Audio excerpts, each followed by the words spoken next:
Professor Vek Nor stood at the front of the classroom, his tentacles moving dramatically. And that class is why humans are strictly forbidden from participating in galactic warfare. At the back of the room, a gelatinous blue student named Gloop wobbled and raised an arm. But Professor, I thought humans were banned because they were weak and primitive. What's the real reason? The professor's eye stalks twitched nervously. Well, Gloop, it's complicated. Complicated how? Chirped Tari, a small, bird-like student sitting on her desk. Either they're dangerous or they're not. Which one is it?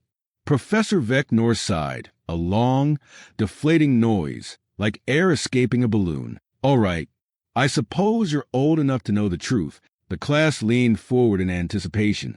At least, those who could lean. The rest simply wobbled or squished in excitement. It all started with the Great Zorian War of the year 3576. The professor continued. The Zorblins, thinking they were smart, decided to recruit a few humans for their army. They thought humans would be nothing more than cannon fodder, weak soldiers they could throw into battle and easily replace. Professor Vek Nor let out a dry, rattling chuckle. Oh, how wrong they were.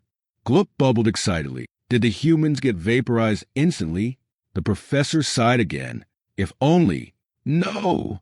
What happened next? He paused for dramatic effect.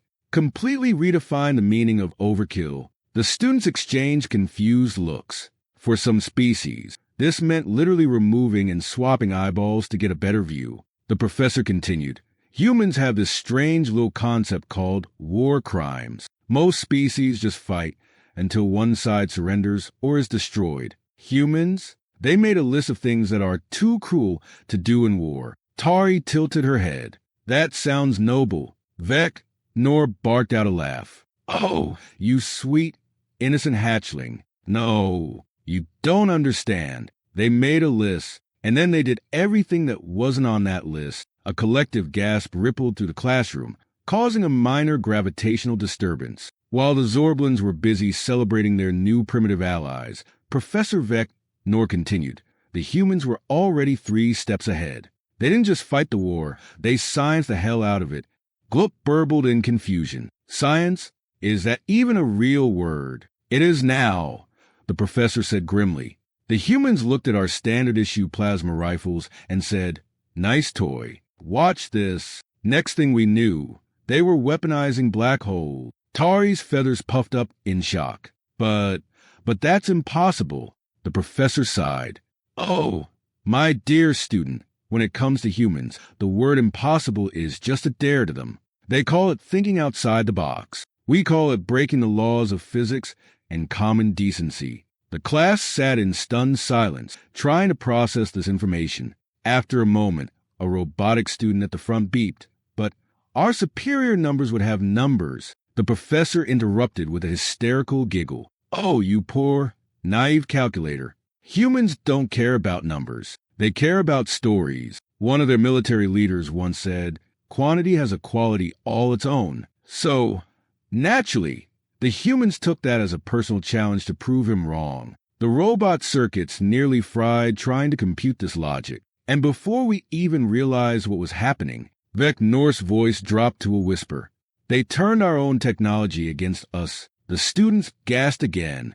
Remember that shiny, new, faster-than-light drive we were so proud of? The professor asked. The class nodded. The professor's eye stalks drooped. They weaponized it. Tari's beak fell open. How do you even weaponize faster-than-light travel? They called it the Yeet Cannon. The class stared at him, completely lost. The professor sighed. And before you ask, I have no idea what Yeet means. But I'm pretty sure it translates to war crime in their language. Gloop burbled nervously. But we're safe now, right? The humans are contained on their home planet. Professor Vek Nor laughed. Not a joyful laugh. A hollow, joyless sound that sent chills through the class. Oh, my sweet, innocent blob. Contained? He shook his head. They agreed to stay on their planet. They said something about taking a break. To binge-watch all of Netflix. The classroom sat in confused silence. I don't know what that means, the professor admitted. But it sounds ominous. A collective shudder rippled through the students, causing a small earthquake in the lecture hall. Vek Nor's tentacles drooped with exhaustion. So, children, the next time someone tells you that humans are banned from galactic warfare because they're weak, he looked around the classroom, his eye stalks twitching. Remember this, we didn't ban them. We begged them to stop. And may the cosmic forces have mercy on us all if they ever get bored with their Netflix and decide to come out and play again. Silence. No one spoke. The students slowly started filing out, still in a dazed state from what they had just learned. But Professor Vek Nor? He sat back in his chair, massaging his throbbing cranial sacs. Somewhere, on that little blue planet, a human was probably smiling right now. And that terrified him more than any black hole ever could. A soft chime interrupted Professor Vek Nor's brooding. Incoming transmission from Earth. His tentacles froze. All 7 of his hearts skipped a beat. With trembling appendages, he accepted the call. The screen flickered. A human face appeared, grinning from ear to ear. "Hey, Prof. Long time no see." Vek Nor's eye stalks twisted into knots. "Captain Daniel Carter. To what do I owe this pleasure?" Carter's grin widened. If that was even possible. "Oh, just checking in on my favorite xenoanthropology professor. Still telling horror stories about us big, bad human." The professor fumbled for words. I don't know what you mean," he stammered. His chromatophores flickered through a panic rainbow. Carter laughed, a deep, unsettling sound that sent a shiver down the professor's spinal ridge. "Come on, Professor, we both know you've got the classroom bugged. Standard procedure, right? Gotta keep an eye on the next generation of potential threats." Professor Vek Nor deflated like a punctured balloon. "How long have you known?" Carter winked. "Since we installed it for you." Vek Nor's mind reeled. All this time, they had thought they were secretly monitoring potential threats, but the humans had let them do it just for fun. But why? The professor finally croaked. For the first time, Carter's grin softened just slightly. "Look, Prof, we get it. We scare the living daylights out of you guys. And honestly, that's probably for the best. Keeps everyone on their toes, Professor Vek Nor's tentacles clenched. "You mean to tell me you're not planning to conquer the galaxy?" Carter snorted. "Do you have any idea how much paperwork that would involve?" "Nah, we're good where we are. Got plenty to keep us busy." The professor exhaled slowly. "The Netflix thing?" Carter nodded. "Among other things, we've actually started colonizing our own solar system. Mars is coming along nicely. We even have plans for Europa." Vek Nor's eye stalk shot up. "Europa? But that's a protected celestial body. The Galactic Council explicitly forbids interference with potential alien life." Carter shrugged. Yeah. But here's the thing, Prof. We are the alien life. To Europa, at least. It's all about perspective. The professor felt a migraine forming. This was why dealing with humans was so maddening. They didn't just think outside the box. They folded the box into an origami swan and wore it as a hat. Captain Carter leaned back in his chair, still grinning. "Anyway, just wanted to give you a little heads up. We're thinking about sending a delegation to the next Galactic Council meeting." Professor Vek Nor's chromatophores paled. "The council meeting? But you're banned." Carter's grin widened. "Oh, that old thing? We're not coming as a military force." The professor stiffened. "Then as what?" Carter's eyes twinkled with mischief. "As primitive allies, of course, just a bunch of harmless humans eager to learn from our advanced galactic neighbors." Vek Nor's tentacles curled inward. He knew that look. It was the same look humans had right before they did something insane. It was the same look they had before they weaponized black holes. The professor's voice dropped to a whisper. "Captain, please tell me you'll behave." Carter nodded solemnly. "Of course. Professor will be on our best behavior. Scout's honor." He held up his hand in some strange human gesture. Vek Nor had no idea what it meant. But something in Carter's tone made it sound like a threat. The screen went dark. For several long moments, the professor just stared. Humans at the Galactic Council, with their terrifying creativity and their blatant disregard for the laws of physics and common sense. Professor Vek Nor needed a drink. Several drinks. Possibly every drink in the galaxy. As he stumbled out of his office, one thought haunted him. Somewhere in the depths of space, a black hole hiccuped, and if he didn't know any better, it sounded like human laughter. 3 galactic standard weeks later, Professor Vek Nor stood in the grand atrium of the Galactic Council headquarters, his tentacles twisting nervously. The hall was buzzing with activity. Representatives from thousands of species chatted, clicked, whistled, and released pheromones in anticipation. Right beside him, his assistant, Tari, fluffed her feathers excitedly. "Can you believe it?" she chirped. "Actual humans here."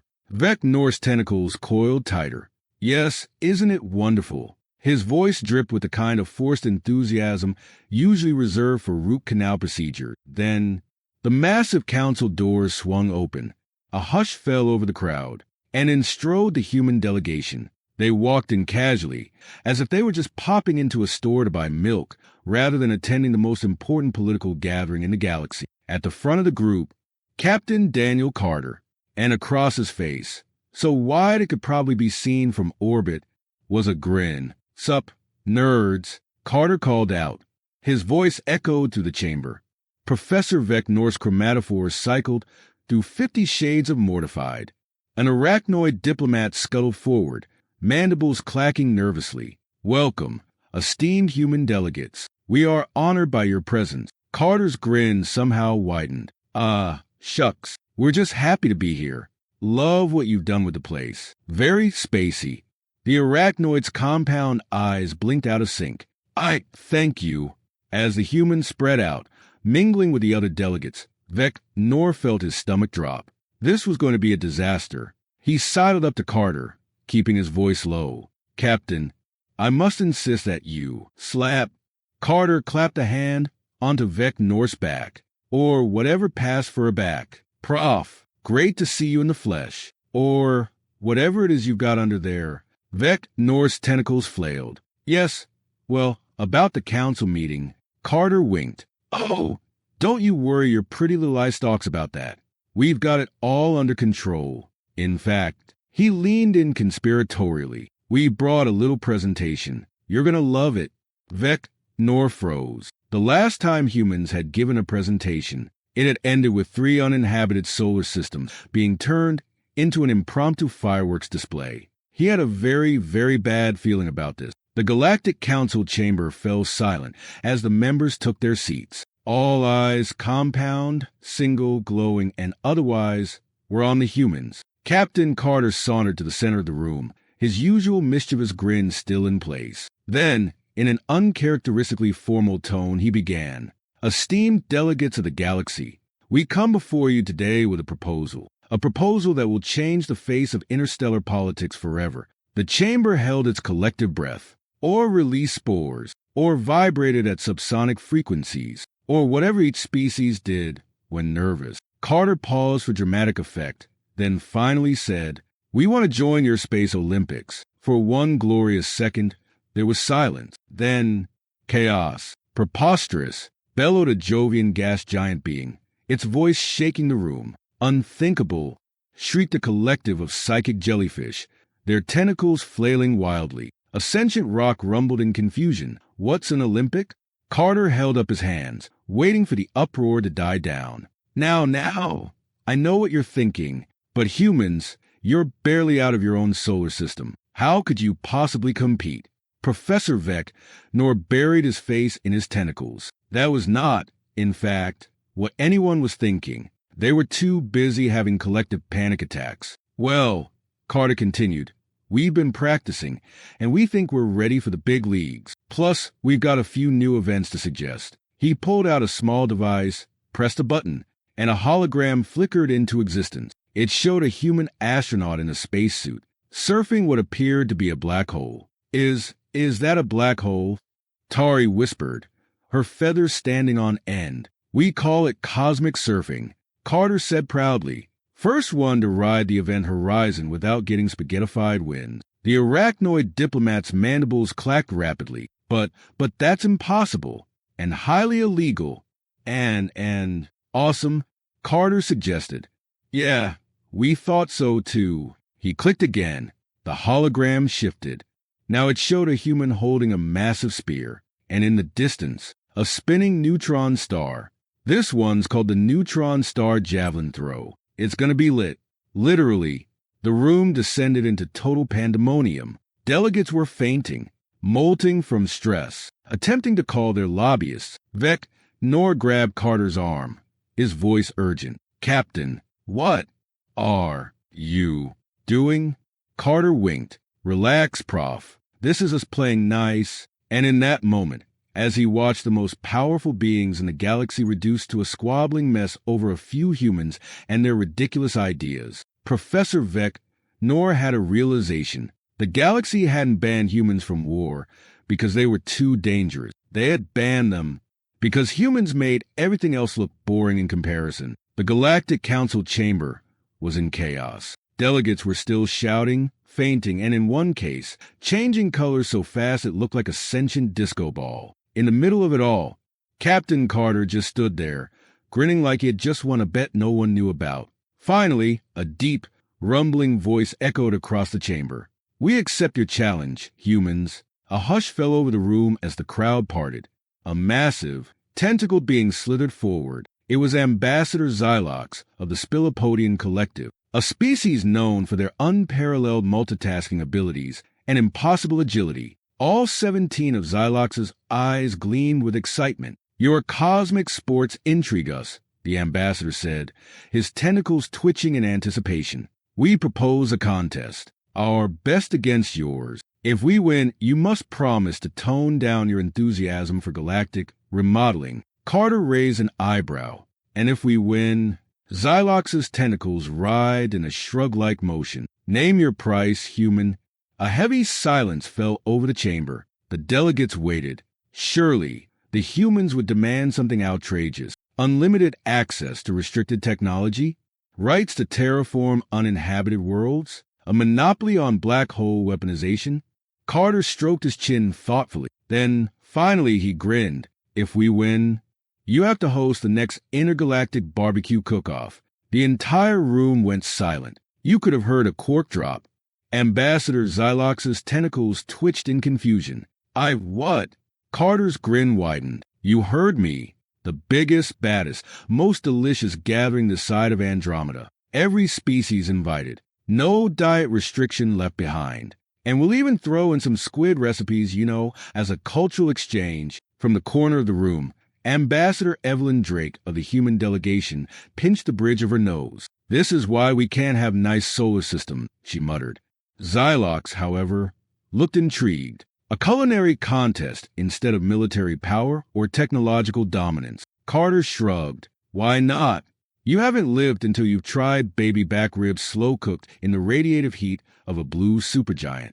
The room was dead silent. Then, slowly, murmurs of interest began rippling through the chamber. Other species started chiming in.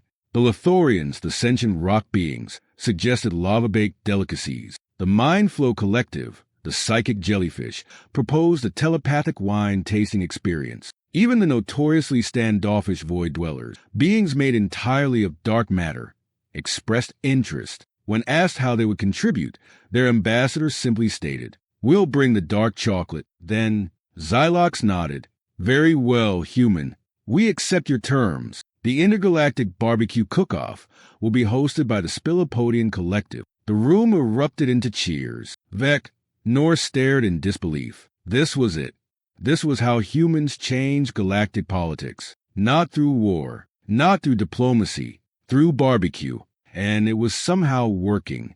The council chamber buzzed with excitement as the reality of what had just happened sank in. The intergalactic barbecue cook-off was happening. And somehow, it was a human's idea. Professor Vek Nor sat frozen, staring at the scene in disbelief. Yesterday, half of these species wouldn't even acknowledge each other's existence. Now, they were arguing about marinade recipes. Ambassador Xylox was deep in a discussion about tentacle-friendly grilling techniques with a species that communicated entirely through bioluminescent flashes. The hive mind of Beta Centauri had already volunteered to organize logistics, boasting that they could coordinate 1 million drones to create the galaxy's largest buffet line. The chrono warriors of the temporal expanse offered to provide dishes from throughout history, promising to retrieve extinct delicacies from long-lost civilization. After, of course, a strict reminder about the no sentient ingredients rule. Even the Crab Nebula energy beings, who didn't even eat,